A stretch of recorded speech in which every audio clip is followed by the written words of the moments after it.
So maybe you think you caught COVID-19. What do you do? Well, first of all, try to find a testing facility. You can call your county health department. Many times they have a recorded message. You can call your hospital. I know our hospital has a recorded message. Yeah, sometimes the phones are busy.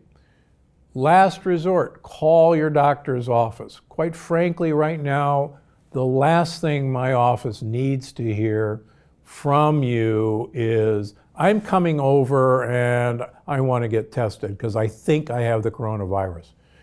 Quite frankly, if you do that to my office or your doctor's office, we will, and you test positive, we will have to shut down the office for 2 weeks, and all of us who may have interacted with where you came in the office will also have to self-quarantine. And for my patient's sake, and obviously for my sake, that's the last thing we want to do. So you need to go where you're protected, where the healthcare workers are protected. The drive-by ones are a great idea if you have those available. But quite frankly, we don't have enough tests. So if you're running a fever, and even a low-grade fever, self-isolate. Now the good news is a runny nose probably, and I say this cautiously, probably is not a major symptom of the coronavirus. So if particularly you have allergies and it's allergy season, the spring season, and your nose is running and your eyes are watering as if it is allergy season, and you're not running a temperature, allergies do not cause a fever, then you don't need to run and have a coronavirus test. However, a cough, particularly a cough that's painful, doesn't have to be productive. But a cough that, for instance, if you have a runny nose and you have postnasal drip and you have sinus congestion, that's one thing that might cause a cough. But again, it's not going to cause a fever. But if you're running a fever and you have a cough, that's absolutely got to self-isolate. The other thing that seems to be apparent with a lot of the cases, particularly in younger people, is a headache. A number of people that have presented to our hospital present with a headache and a fever. Now, unfortunately, or fortunately, the flu, plain old influenza, can present with a headache and a fever. Now, that's okay. You'd kind of like to know whether you have the flu as well. For instance, 2 months ago, my youngest daughter developed a severe headache and a fever, and she went, this was before the coronavirus, she had the H1N1 flu. It's still around, and she got the appropriate antiviral and she's fine. But this particular virus also can present with a headache. So just because you have a headache and a fever, it may not be the regular flu, but it may be the coronavirus.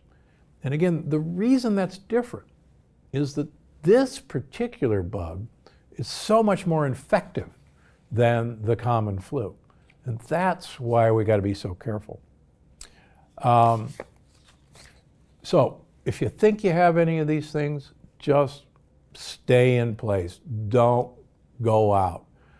If you begin to experience trouble breathing, or if you're taking deep breaths and it hurts to breathe, or you find that the more you take deep breaths, the harder it is to breathe, these are signs that you got to go to the emergency room, because this is where we need to intervene rather than keeping you at home trying to stay away from everybody. Okay, misconceptions about the virus. So, there are coronavirus researchers who have spent their life's work researching and mapping and genetically mapping out coronaviruses. And there's a researcher at Baylor who actually had developed a vaccine for the coronavirus 5 years ago, but due to budget cuts, that vaccine was never developed. There's a coronavirus researcher in North Carolina who for 5 years has been studying the bat coronavirus and has been publishing papers that the next great coronavirus will be a virus from a bat. And the sequence of this virus has been done, and we know that this is a bat coronavirus. It is not a weaponized SARS virus that was developed in a bioweapons lab either in China or Hunan province or Iran. And yet I have who I thought were respected authorities in alternative lifestyle who are putting out emails that this is a weaponized virus that was sent to kill us all. It is not. The genetics of this virus are well known. You could easily see where a new fragment of information was inserted into a viral genome. And you don't have to do that. There are no insertions. This is a natural virus that has lived in bats for a very long time. And researchers have said, guess what? It's going to make the jump, just like other animal-borne viruses have made the jump before. So we don't have to postulate, and please don't listen to this stuff on the internet that, we're all going to die because this is a secret weapon sent to destroy us. That's not the truth. Getting this virus is not a death sentence. Currently in the United States, there is a 1.4% rate of death from this virus. And again, that's terrible.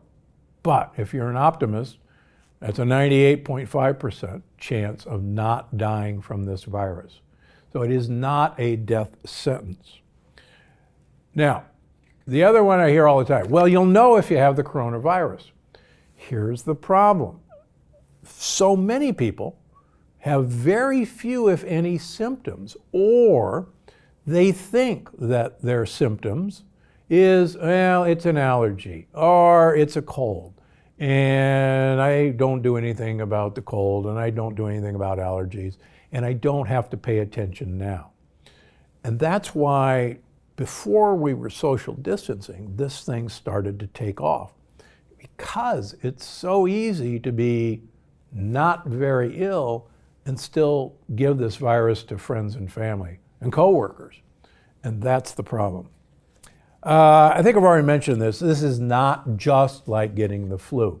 Some of the symptoms are very similar. And yeah, the flu is actually a deadly virus as well, a very deadly virus. But it's far less contagious than this particular virus.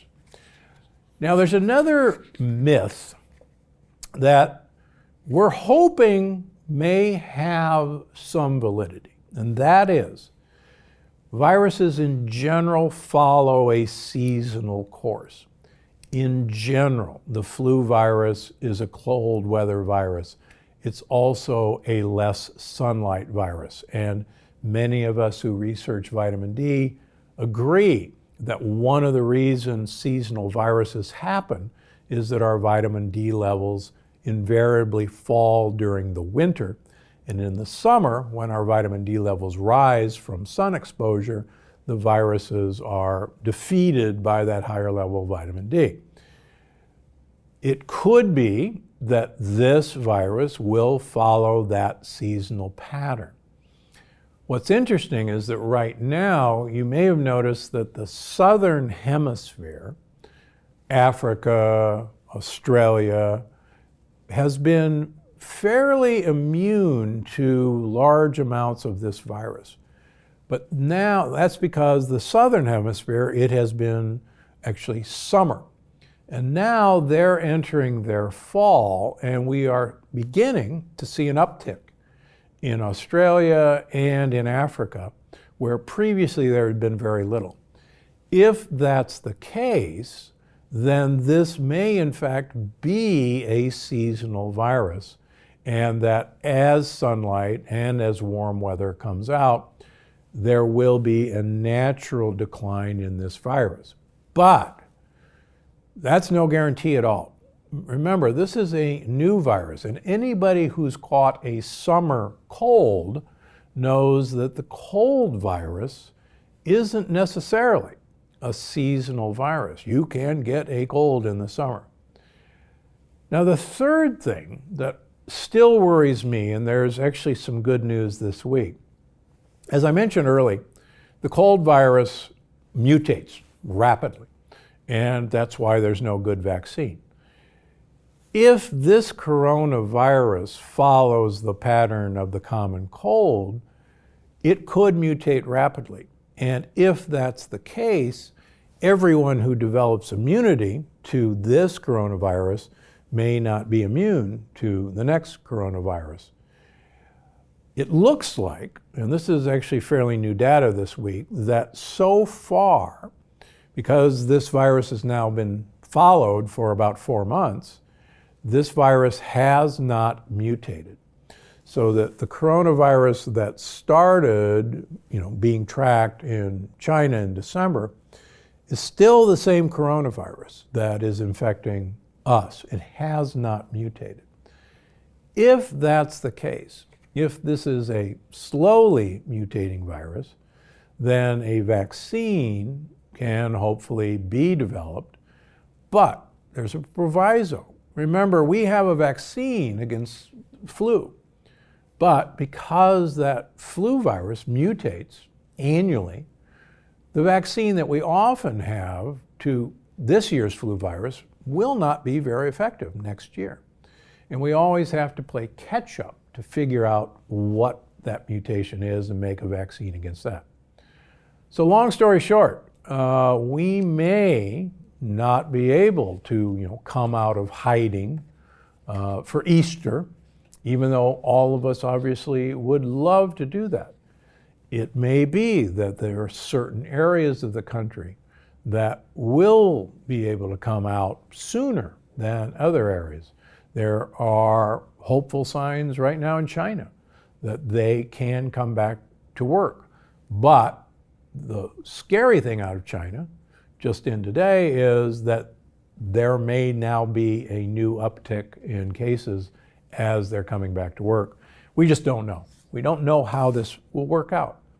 But for now, treat this as the common cold with an attitude.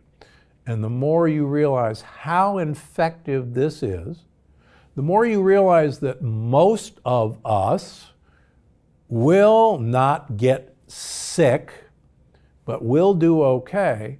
But the more we protect, people with pre-existing conditions, the elderly, the better we'll all get through this. And please don't fall into this trap that, well, the elderly have been around long enough, and really, who cares about that? Technically, I'm now, in a few months, so will be considered elderly, and I hope I'm not disposable yet.